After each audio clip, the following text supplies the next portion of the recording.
নাহমাদুহু ওয়া নুসাল্লি আলা রাসূলিহিল কারীম আম্মা বাদ। সম্মানিত হাজিরিন, আমি গুরুত্বপূর্ণ একটি বিষয় নিয়ে আপনার সামনে উপস্থিত হয়েছি। আজকে আমার আলোচনার বিষয় হলো আমলনামা নিয়ে। মানুষের কাল কিয়ামতের ময়দানে আল্লাহ রাব্বুল আলামিন বান্দার আমলনামা ওজন দিবেন। যার আমলনামায় নেক ভর্তি হবে, মানে সৎ কাজ বৃদ্ধি পাবে, সে জান্নাতে যাবে। আর যার আমলনামায় বদ বেশি হবে অর্থাৎ খারাপ কাজ বেশি হবে, সে জাহান্নামে যাবে। তো হযরত আবু হুরায়রা রাদিয়াল্লাহু তাআলা আনহুর ওই হাদিস, যে হাদিসের উপর ইমাম বুখারী রাহমাতুল্লাহ আলাইহি তার পুরো কিতাব শেষ করেছেন, খতম করেছেন। তিনি বলছেন দুইটি কালিমা এমন আছে যেটা জবানে একেবারে হালকা, জবানে হালকা কিন্তু ওজনে অনেক ভারী, কিন্তু আল্লাহর কাছে অধিক প্রিয়। সেই দুইটি কালিমা হলো সুবহানাল্লাহি ওয়া বিহামদিহি সুবহানাল্লাহিল আযীম। দেখেন এই দুইটি কালিমা এত দামি, জবান একেবারে হালকা, আমরা পড়তে একেবারে সহজ, কিন্তু আমলের মধ্যে অনেক বেশি ওজন, আসমান জমিনের সমতুল্য, কিন্তু আল্লাহর কাছে অধিক প্রিয়। এই জন্য এই দুইটি কালিমা আমাদেরকে অধিক পরিমাণে পড়তে হবে।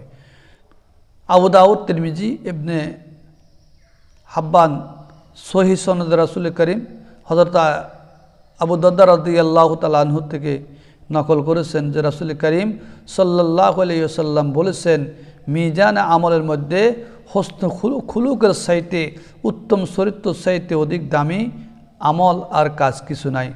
হযরত আবু যর গফারি রাদিয়াল্লাহু তাআলা আনহু রাসূল করিম সাল্লাল্লাহু আলাইহি ওয়াসাল্লাম থেকে নকল করেছেন, এরকম দুইটি কাজ আল্লাহ রসুল বাতলাই দিয়েছেন, যার উপর আমল করা ইনসান জাতির জন্য, মানব জাতির জন্য একেবারে সহজ, কোনো ভারী নয়, কিন্তু আমলের মধ্যে সবচেয়ে বেশি ওজন, সবচেয়ে বেশি ভারী, সেটা হলো হোসন খুলুক।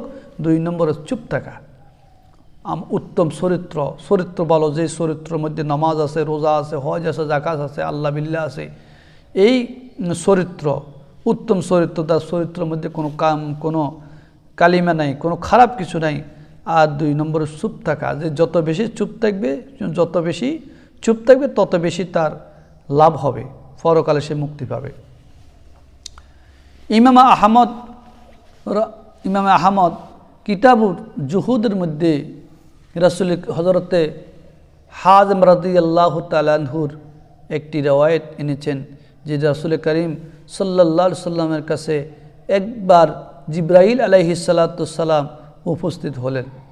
সেখানে সে দেখলেন কিছু মানুষ আল্লাহর ভয়ে কাঁদতেছে। জিবরাইল আলাইহিস সালাতু সালাম বললেন, ইনসান জাতির, মানব জাতির সমস্ত আমলগুলোকে ওজন দেওয়া হবে, কিন্তু কাল কিয়ামতের ময়দানে যেই বান্দা আল্লাহর ভয়ে কেঁদেছে, জাহান্নামের ভয়ে কেঁদেছে, তার আমল নামার মধ্যে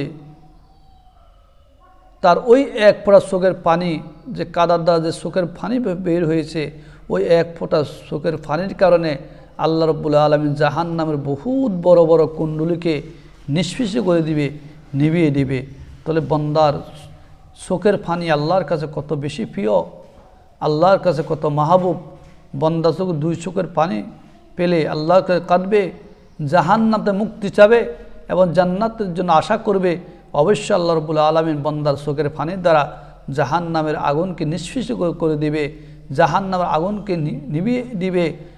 আল্লাহ পাক তাকে জাহান্নাম থেকে অবশ্যই মুক্তি দান করবেন। তো আমরা দুইটি কালিমা সবসময় পাঠ করব, সুবহানাল্লাহি বিহামদিহি সুবহানাল্লাহি ওয়া বিহামদিহি সুবহানাল্লাহিল আযীম। এই দুইটি কালিমার গুণ আল্লাহর কাছে অধিক বেশি। আসমান আর জমিনের মধ্যে যত খালি জায়গা আছে, এই খালি জায়গাগুলো পূরণ করে দিবেন। আল্লাহ অবশ্যই আমাদেরকে আমল